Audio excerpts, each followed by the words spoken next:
Ndi program inanso ya nzika ikuti njipano pa Mibawa TV program yakhaluka mbira nankhani zosiyana-siyana zomwe zikuchitika dziko muno chonga kuti ngati nzika muthenso kupereka maganizo anu pa nkhani zosiyana-siyana. Timaonikira nkhani za umoyo, nkhani za maphunziro komanso nkhani za ulamuliro wabwino. Ndipo tsiku la lero tikhaluka mbira nankhani yokhudza kuti dziko la Malawi tsopano lakwanitsa zaka 60 tili pa ufulu odzilamulira kuchoka mchaka cha 1964 kufika mchaka cha 2024. Metu kambeta kwanitsa zaka 60. Kodi mzaka 60 zimenezi zinthu zikuyenda motani ngati dziko la Malawi ndi magawo ati amene tachita bwino komanso ndi magawo ati amene atikanika. Kodi penapo patikanika chifukwa chani nanga kupita chitsogolo tingachite motani. Tikamadzafika zaka zobwerazo tikamaza kumwera kwanitsa zaka 50 kapena 60 zimene tizaone panachitika izi ndipo dziko la Malawi lasintha zinthu zina zapita patsogolo. Ine Pokalaje ndipo tsiku la lero ndikhale ndi Victor Chipofya Junior amenenso akhala kuthandizira kunikira magawo ena amene tachitira mzaka 60 tili pa ufulu odzilamulira. Lero kukhala pa 10 July 2024. Lero tsiku la lero mwezi watha pa 10 Juni kune kuti dziko la Malawi lataya munthu ofunikira kwambiri. Zovuta. Koma tiyenera tipite kuchitsogolo. Ndi program ya leroyi mwina tikukambirana za zaka 60 zomwe takhala pa ufulu pa zinthu zambiri zomwe takumana nazo ngati Amalawi. Pali zinthu zina takhonza koma zinthu zinanso sitinachite bwino. And pali zinthu zina zokuti tiyenera kuzipanga polish up. Ndikufuna ndigawe 60 years pagawiri. And ndigawa 30 years kujoga 1964 kujogera kuzafika 1994. Ndeno tufunanso tiwonikireso 1994 kuzafika 2024. 1964 pepani titalandira ufulu wathu. Dr. Banda anakhala mtsogoleri. Dr. Banda ali mtsogoleri. So tikamayang'ana dziko la Malawi tiziliyang'ananso in global perspective. So mwina ndikamafotokoza ndizifotokozanso our relationship ndi madonors athu anthu omwe amatipanga maubale omwe takhala tikukhala nawo.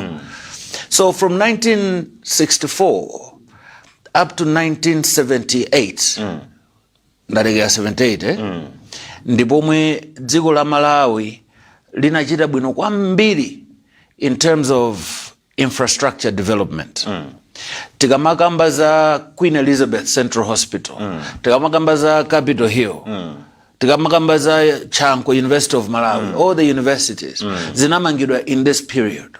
Chifukwa chokuti nthawi imeneyo Dr. Banda was able kukhala ndi maubale abwino ndi especially the West. Especially the West. Because nthawi imeneyo kunali Cold War. Ndichake ndimana kuti ndizifotokoza in context of the global village. So because of that Dr. Banda was a darling of these people and anatimangira zinthu zija. And in 1978 kunachitika crisis, global crisis, economic crisis, and inali nthawi yokuti Cold War ija ikupita kumapeto. 1988 is when Cold War ended, I think. Then the West inawina. The West was triumphant. Okay? Now the West anayamba no kumati pangano ifeyo kumatuza china chiti chonse kuti tipange ngati dziko. Because they had nothing to lose. They had won the Cold War. Ndi anabweresa zinthu zija timazitchula kuti structural adjustment programs, SAPs, the IMFs and the World Banks of this world. Anayamba kumatuza chochita. And pomwe tinayamba kuona dziko lathu likutsika. And that's in terms of economy. Kaendetsedwe kachuma. Anthu amanena kuti ayi matipati ndi omwe atononga ifeyo, democracy no.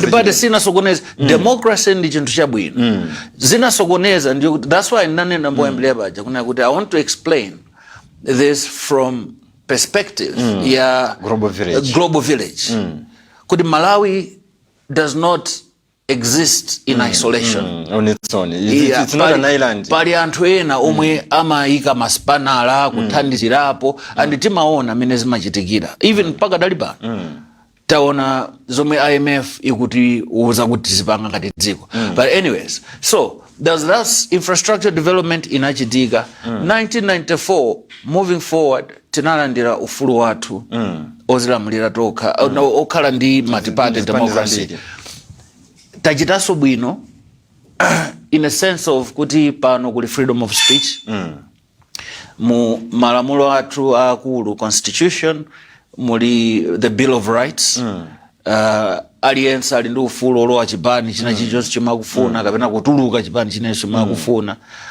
maufulu onse aja ndofunikira so maybe in a nutshell I can say that koma zomwe talephera ndi kuthetsa the gap between anthu ochita bwino ndi anthu osauka mwina bwana Kalaje nkhani imeneyi tikambe bwinobwino kunena kuti pakadali pano tikukondwerera zaka 60 ana athu ena akuphunzirabe pasi pa mtengo tikumapita muzipatala tikupezabe mulibe mankhwala anthu omwe akuchita bwino ndi anthu okhawo omwe ali mundale zino ngati zimenezi nzomwe tiyenera kuti tiyambire kumaziunikira kupita kuchitsogolo kuti tingathane nazo motani mwapereka background yabwino kwambiri ono mwina pali magawo ambiri amenenso mwina anthu akumaona kuti ngati dziko pena sidachite bwino mwina mwakamba pa nkhani yokhudza zipani mwina ndi zipani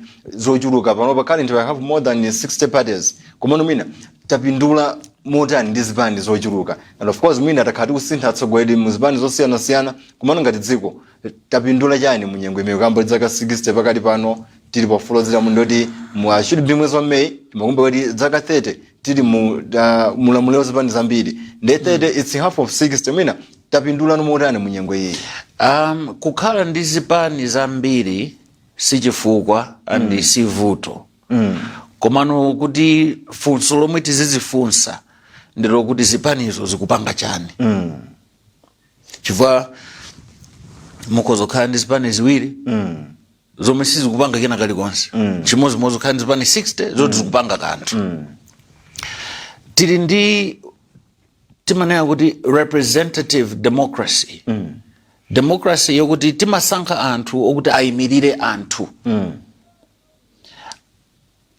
and timayitchula kuna kuti social contract isn't it kuti ineyo mwandisankha ndikhale phungu wa nyumba ya malamulo ndikuyimirira nino ndio ngati kuderako kula anthu 50 iname muzikemera ineyo ndimo ndikuyimirira so zipani zonse zija zimapangidwa mu njira yokuti ziyimirira Malawi now funso ndilokuti zipani zimene zizayimirira Malawi I think tiziyankhula in those terms or ndi zipani zokuti zimangofuna kuti zipange serve my interest anthu iwo ai my individuals iwo kuti ngati kuyambisa chipani ngati okala takhale tukamba nkhani zimenezi nthawi ndi nthawi kunena kuti zipani zambiri zomwe tikuziona panopo ku Malawi kunoko zimapanga represent individuals families sizikupanga represent dziko now challenge ili pamene popo kunena kuti then how now do you say kuti muli ndi democracy a representative democracy when the voice of the people mau anthu sakumveka because mau anthu amayenera kumveka ndi mmene zipani zikuzipangira treat pali two issues intra-party democracy inter-party democracy kopanda intra-party democracy sungakhale inter-party democracy now sorry ndiyankhula apapa mwina so is a good point of reflection tikupita next month mwezi wa maono chipani cha MCP chikupangisa convention yawo ineyo I would like kuwapanga challenge kunena kuti how democratic are they going to be in terms of kuti aliyense kupasidwa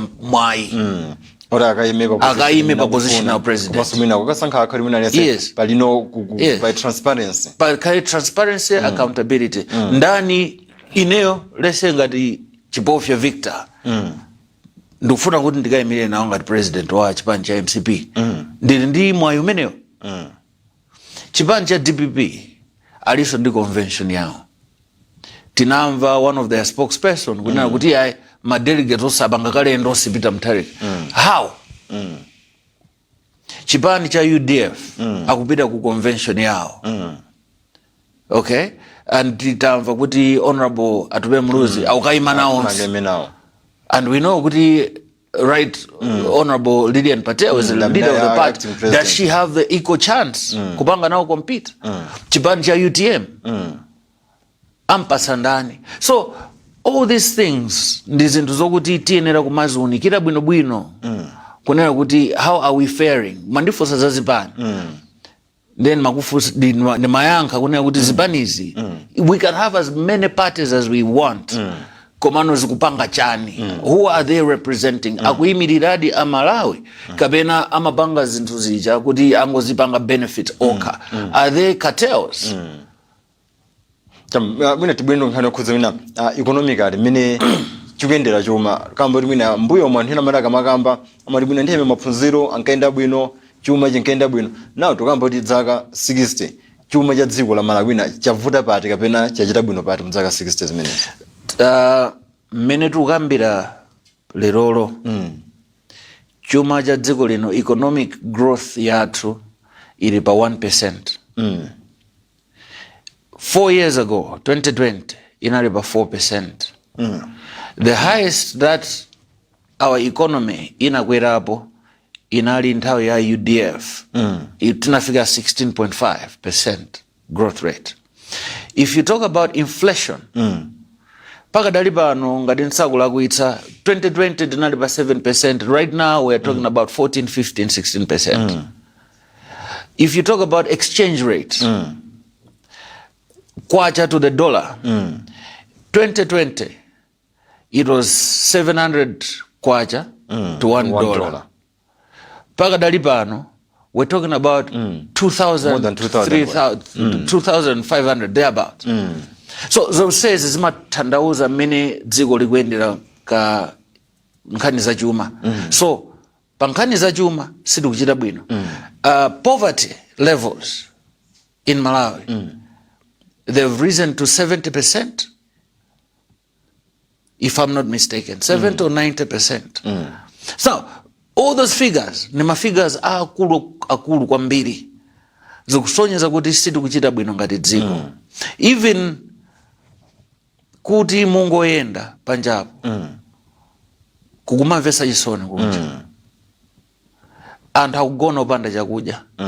Pompano kwatuluka report atulusa MVAC yeah akuti by October chaka chino anthu 5.7 million Malawians avutika kuti apeze chakudya. You understand? Now, mabunga amene amakhala mwa wengena nkhani yokhudza chakudya chimanga tili ndi adimaki komanso NRF mwina pakali panopa sitingaforokoza kuti mwina atisungira chakudya chochuluka bwanji mwina maripoti ngati awati kamamva kuti mwina over anthu 5 million akudziwenenya mwina tilibe backup ili ndi anthu ambiri and we are yet kumva kunena kuti bungwe loona za ulimi Ministry of Agriculture atuuza bwanji pankhani fasa napange comment yatuluka report ya MVAC and it's serious and tikudziwa last year timauzidwa kunena kuti EI palibe Malawi na aliyense atagona opanda chakudya and amatuza ndabo. This year the head of state anabwera kunena kuti EI over 24 districts kulinjala. Now zinthu ngati zimene zizi ndi zinthu zokuti mwina tizizifunsa Malawi kuti okay chikuchitika nchani utsogoleri omwe tikufuna ndi utiwo ngati atsogoleri athu aukanika kuti atipase even chakudya apangi njira yokuti Malawi aliyense asagone opanda njala. So inde tikukondwerera zaka 60 tili pa ufulu, komano tizizifunsa kuti ufulu uli pati. Chifukwa ufulu ndi pereke ulemu kwa malemu Lucius Banda. Ufulu ndi njala sizimakoma. Anayankhula choncho. Sizimayenda limodzi. Kuti muli ndi ufulu koma muli ndi njala. Ananena zimenezo soja. Andi ndi zomwe zikuchitika pakadali pano. Kwanthawi yatali ngati dziko la Malawi takhala tikudalira ulimi. Mwina kuchokera nthawi makolo athu zafika mpaka ali pano backbone ya economy yathu yakhala ili ulimi. Mwina ulimiwo tikuchitabe mene tinkachitira kalekale. Mwina njira zamakono zikutivuta biti tizitha kugwiritsa ntchito icho ngati tizikhala ndi chakudya chokwanira komanso mwina economic mwina tizikhala tikupanga produce for commercial not for consumption only. Mwina zativuta pati kuti mwina ulimiwo tikutenge tokhale chinthu chokhazikika chimene tikhoza madali ngati dziko la Malawi tili ndi ulimi tikuchita izi ndicho ngati zokola zimene tikolola tizikwanitsa kugulitsa mayiko akunja. Panali dili yoti mwina dziko la Malawi lizipitisa na ndolo ku India mwina pakali pano sitimadziwa kuti zinaenda mota. Ndi recent chaka chinochi naona newspaper ina alemba kuti mwina ngati dziko linakanika kufikira mulingo umene anzathu anati. Bwana vuto lomwe tili nalo ku Malawi kunoku ndi utsogoleri. Dziko la Malawi anthu ambiri atsogoleri athu ambiri sindikamba president yekha, even ma MP na ma councillor amalitenga ngati estate yawo yokuti apeze cholowa. Corruption is the issue.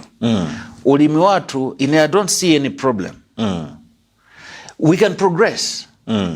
But we can go into the nitty-gritty za ulimizo ndi kufotokozerana. There are so many issues that need to be addressed. Koma vuto ndi utsogoleri. Okay? 200 years ago kunali azungu ena ku America, ku UK when we were colonized. Omwe amasuta foja, amamwa coffee, tea. Ndio anabwera pamozi kuti kuli dziko ku Malawi. Kuti tea amakula bwino. Komanso tobacco amakula bwino. Tea ndi tikapange ndalama kumeneko. Anabwera kuno kupanga ma estate yawo. The chola ni mulanja side. Tea. And anayamba kupanga build economy ya Malawi. From that time kuti iwo amapanga kuti athandize anzawo because they knew kuti there's a market kunja. Tobacco and time ineyo amasuta mapaipa zimaenda. They were making money. 200 years later lerolo ino ndi ineyo tikukamba dziko lathu kuna kuti tikudalirabe tobacco, tikudalirabe tea. Ndi move pawalekele pano ndoti misika mbiri ya foja ikone kuti ikuchepa. Pamene globally WHO akunena kuti foja ndo tisiye kugulitsa. Economy yathu ikupanga center around timanena kuti March, April pamene tikagulitsa foja ndipo mwe tipeze chuma cha ndalama cha dziko linolo chochuluka. Bwana, how myopic can we be as a country? Utsogoleri ndomwe kutivuta. Kuganiza outside of the box. Yes, agriculture drives the industry, the economy. It's important. But we need to industrialize ourselves. I remember Malemo SKC, Dr. Saulos Klaus Chilima, amayankhula nthawi imeneyo kunena kuti look, each district ili ndi mphamvu zake. Kuneno Mwanza pamakhala nthawi yokuti kuli managers ambirimbiri anthu amango aponda. Osasegula bwanji mafactory kuneno tizipanga majuice. Kumwanza chimozimozi tomato amapezeka pena paliponse. Dates and batates. All those things. Ndinaonerapo ka clip kena kake komwe anapanga Dr. Kabambe, Dr. Dalitso Kabambe, amafotokoza district by district. He's got a 7-point plan. And I said, Abwana, if this can happen, dziko la Malawi likhoza kutukuka. Ngati awawa akunena kuti azapanga izizi, dziko la Malawi likhoza kutukuka. Komano zimavuta ndi political will. Political will ni chake ndikuuza nzija za utsogoleri, leadership. Munthu kufuna kuti akhale pa mpando chifukwa chokuti akufuna kusintha miyoyo ya anthu kuti ipite patsogolo. So you can talk about agriculture, you can talk about whatever you want to talk about, but if we don't have good leadership, dziko silingapite patsogolo. Mukoni na program ya Nzika ikuti nji pano Pambawa TV kwa lero tikunikira zaka 60 imene dziko la Malawi lakwanitsa lipa fulu odzilamulira okha. Kodi ni magawo ati omwe achita bwino, kodi ni mbali ziti zimene sizinachite bwino ngati dziko. Mono mwina funso lalikulu limene wina aliyense umazifunsa ngati Nzika dziko la Malawi ndikuti kuti dziko la Malawi lili independent ndilo imadi palokha. Kodi mwina magawo ambiri tikumadalirabe maiko akunja komanso mabungwe osiyana-siyana kuti mwina azithandizira. Ndiye tichite break pang'ono, tikabwera gawo lachili mwina timalizitse kuunika kuti magawo ati amene achita bwino maso mwina atithandizire kuyankha funso limene munthu ina aliyense amadzifunsa. Dziko la Malawi lili pa ufulu, ndi dziko loti lili independent. Ndiye mukhale pompo yone muchigawo chachiwiri timalize motani.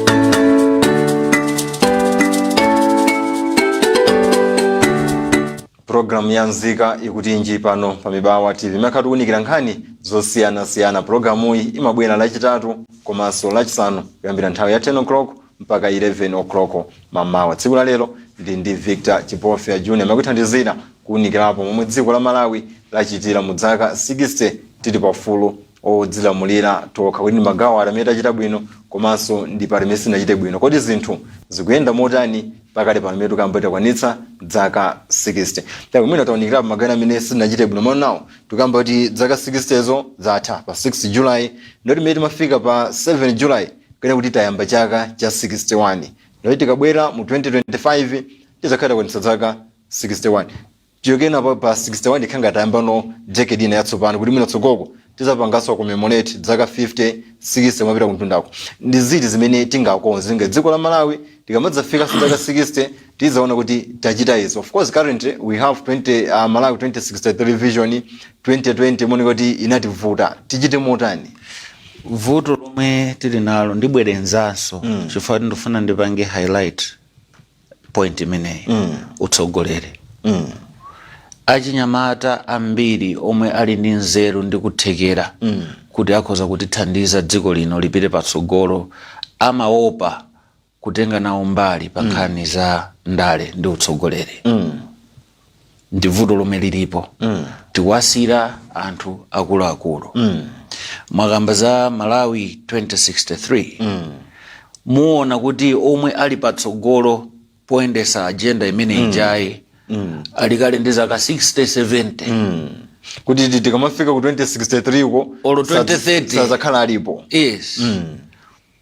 Achinyamata omwe ali ndi zaka 20, 30, 40 okuti at least be chisomo cha Mulungu chitachibwera kudzafika azafika 2063. Sakutenga nawo mbali ndi vuto. Vision 2020 inadilephera. Mukumbukira ine? Ndikumbukira tili mwana timayimba Vision 2020 kukonza tsogolo. Timaye kujingwa sungwa na mayimba. Mayimba timayimba jingo zimene zijazo. Vision 2020 inapangidwa, if I'm not mistaken, 1998-99. Anthu omwe ankapanga Vision 2020. Trust me.